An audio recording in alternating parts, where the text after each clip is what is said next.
UK Lincolnshire എന്ന് പറഞ്ഞ കൗണ്ടിയിലെ Lincoln എന്ന് പറഞ്ഞ സിറ്റിയിലെ ഒരു പഴയ കത്തീഡ്രലാണിത്.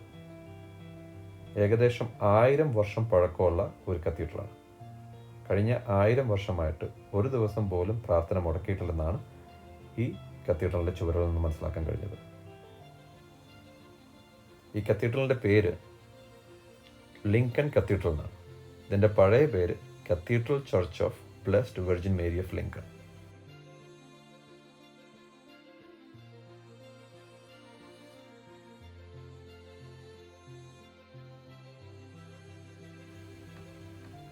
വില്യം ദ കോങ്കറർ എന്ന് പറഞ്ഞ രാജാവ് ബ്രിട്ടനെ കീഴടക്കി രാജാവായപ്പോൾ 1066 റെമ്യൂഗിയസ് എന്ന് പറഞ്ഞ ബിഷപ്പിന് ലിങ്കണിൽ ഇങ്ങനെ ഒരു കത്തീഡ്രൽ പണിയാനുള്ള ആഹ്വാനം കൊടുത്തു.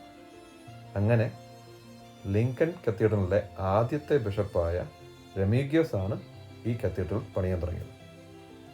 ഇതിൻ്റെ ആദ്യ ഫൗണ്ടേഷൻ തുടങ്ങിയത് 1072 ഈ കത്തീഡ്രൽ പണി തീർന്നത് മെയ് 1092 പക്ഷേ ഈ കത്തീഡ്രലിൻ്റെ വെഞ്ചരിപ്പിൻ്റെ 2 ദിവസം മുമ്പ് റെമ്യൂഗിയസ് എന്ന് പറഞ്ഞ ബിഷപ്പ് മരണപ്പെട്ടു. Our Father, who art in heaven, hallowed be thy name. Thy kingdom come, thy will be done. 1124 ഒരു വലിയ തീപിടുത്തത്തിൽ ഈ കത്തീഡ്രലിൻ്റെ റൂഫ്, അതായത് മേൽക്കൂര മൊത്തം കത്തി നശിച്ചു. അത് കഴിഞ്ഞ് വന്ന ബിഷപ്പാണ് അലക്സാണ്ടർ. ബിഷപ്പ് അലക്സാണ്ടറാണ് തീപിടുത്തത്തിന് ശേഷം ഈ കത്തീഡ്രൽ പിന്നെയും റീബിൽഡ് ചെയ്തത്. അത് കഴിഞ്ഞ് 1185 ഒരു വലിയ ഭൂമികുലുക്കത്തിൽ ഈ കത്തീഡ്രൽ 2 പിളർന്നു. അതിപ്പോഴും ഒരു മിസ്റ്ററിയാണ്. ഈ കത്തീഡ്രലിൻ്റെ മേള് മുതൽ താഴെ വരെ 2 പിളർന്നു. അതായത് ഡാമേജ് വളരെയധികം സിവിയറായിരുന്നു. അത് എന്തുകൊണ്ടാണ് ഇത്രയും സിവിയറായ ഒരു ഡാമേജ് ആ കത്തീഡ്രലിന് സംഭവിച്ചെന്ന് ഇപ്പോഴും ആർക്കും അറിയത്തില്ല.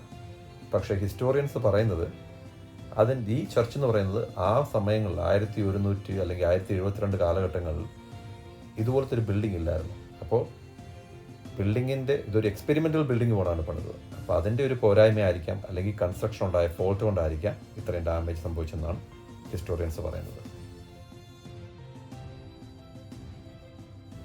ആ ഭൂകമ്പത്തിന് ശേഷം പുതിയൊരു ബിഷപ്പിനെ ഇവിടെ അപ്പോയിൻ്റ് ചെയ്തു. ആ ബിഷപ്പിൻ്റെ പേരാണ് ഹ്യൂ ഡി ബർഗൻഡി. ഈ ബിഷപ്പാണ് ഭൂമികുലുക്കത്തിന് ശേഷം ഈ കത്തീഡ്രൽ പുതുക്കിപ്പണിത്. പക്ഷേ ഈ ബിഷപ്പ് പഴയ തെറ്റുകളും പഴയ പോരായ്മകളൊക്കെ മാറ്റി വർഷങ്ങളെടുത്ത് ഒരു വലിയ പ്രൊജക്റ്റായിട്ടാണ് ഇതിനെടുത്തത്. പക്ഷേ ഈ ബിഷപ്പിനും ഹ്യൂ എന്ന് പറഞ്ഞ ബിഷപ്പിനും ആദ്യത്തെ ബിഷപ്പായ റെമ്യൂഗിയസിനെ പോലെ ഇതിൻ്റെ കൺസ്ട്രക്ഷൻ കംപ്ലീറ്റ് ചെയ്യുന്നതിന് മുമ്പ് മരിക്കേണ്ടി വന്നു.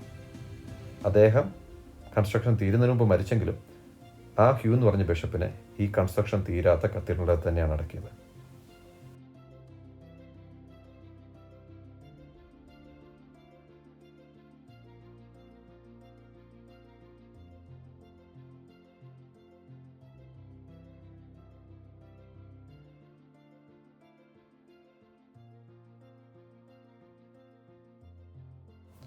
അങ്ങനെ ഭൂമികുലുക്കത്തിൽ നശിക്കപ്പെട്ട ഈ കത്തീഡ്രൽ പണിയാൻ വന്ന ബിഷപ്പ് ഹ്യൂവിനെ ഇത് കംപ്ലീറ്റ് ചെയ്യുന്നതിന് മുമ്പ് തന്നെ ഈ കത്തീഡ്രൽ അടക്കേണ്ടി വന്നു.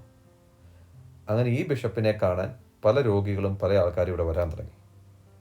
അപ്പം ഈ ബിഷപ്പിൻ്റെ കല്ലറയിൽ വന്ന് പ്രാർത്ഥിക്കുകയും കാണാൻ വന്ന ആൾക്കാർക്കും പല അത്ഭുതങ്ങളും നടന്നതിൻ്റെ ബേസിൽ ഈ ബിഷപ്പിനെ 1220 ഒരു വിശുദ്ധനായി പ്രഖ്യാപിക്കപ്പെടുകയും ചെയ്തു.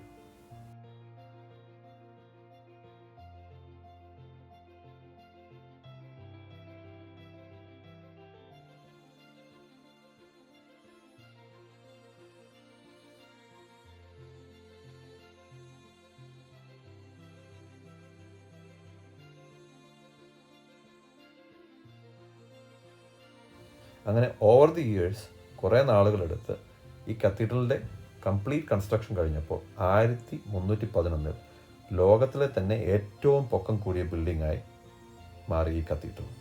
അങ്ങനെ 1311 മുതൽ 1548 വരെ ലോകത്തിലെ ഏറ്റവും പൊക്കം കൂടിയ ബിൽഡിംഗ് ഈ കത്തീഡ്രലായിരുന്നു.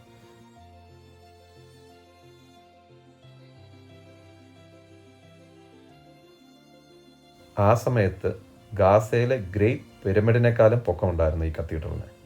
പക്ഷേ 1548 പിന്നെയും ഈ ബിൽഡിംഗ് നശിക്കപ്പെട്ടു.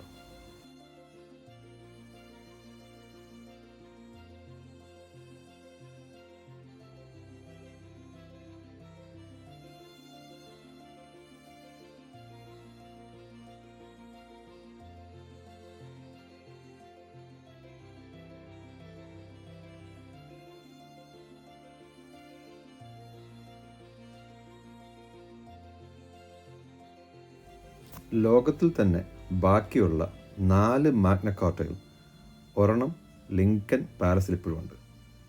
അതിൻ്റെ ഒരു ഒറിജിനൽ റിപ്ലിക്ക നമുക്ക് ഈ കത്തീഡ്രലിൻ്റെ അകത്തും കാണാൻ പറ്റും.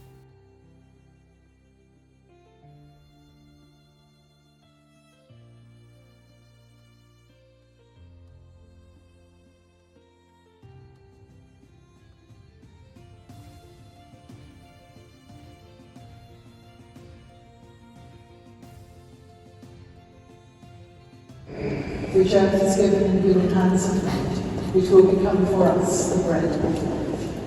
Blessed be God forever. Blessed are you, Lord God of all creation. Through your goodness we have this wine to set before. രണ്ടാം ലോക മഹായുദ്ധ സമയത്ത് ഒരു പ്ലെയിൻ ഈ കത്തീഡ്രലിനെ ഇടിച്ച് നശിക്കേണ്ടതായിരുന്നു. ചെറിയൊരു ഗ്യാപ്പിലാണ് പ്ലെയിനും കത്തീഡ്രലും രക്ഷപ്പെട്ടത്. അത് മാത്രമല്ല, രണ്ടാം ലോക മഹായുദ്ധ സമയത്ത് ഇംഗ്ലണ്ടിലെ അല്ലെങ്കിൽ ബ്രിട്ടനിലെ പല ട്രഷേഴ്സും കോയിൻസും ഗോൾസും എല്ലാം ഈ പള്ളിക്കകത്താണ് വന്ന് കുഴിച്ചിട്ടുള്ളത്, സേഫായിട്ടിരിക്കാൻ വേണ്ടി. ഈ പള്ളി പണിതേക്കുന്നത് ഒരു കല്ലേന്നാണ്. ആ കല്ല് അവിടെ തന്നെ ഉണ്ടായിരുന്ന കല്ല്, അവിടുത്തെ നിന്നാണ് ഈ പള്ളി കെട്ടിപ്പൊക്കിയിരിക്കുന്നത്. ഈ പള്ളി പണിയാൻ മെയിനായിട്ട് ഉപയോഗിച്ചിരിക്കുന്ന മെറ്റീരിയൽ എന്ന് പറഞ്ഞാൽ ലൈം സ്റ്റോൺസുമാണ്. പല സിനിമകളിലും പല സീരിയലുകളിലും ഈ പള്ളി ഒരു ലൊക്കേഷനായിട്ടുണ്ട്. അപ്പോൾ എല്ലാ രീതിയിലും ഒരു കാണേണ്ട തന്നെ ഒരു കത്തീഡ്രലാണിത്. അപ്പം എപ്പോഴെങ്കിലും UK വിസിറ്റ് ചെയ്യണമെങ്കിൽ ഇത് കാണാൻ മറക്കരുത്. Thank you.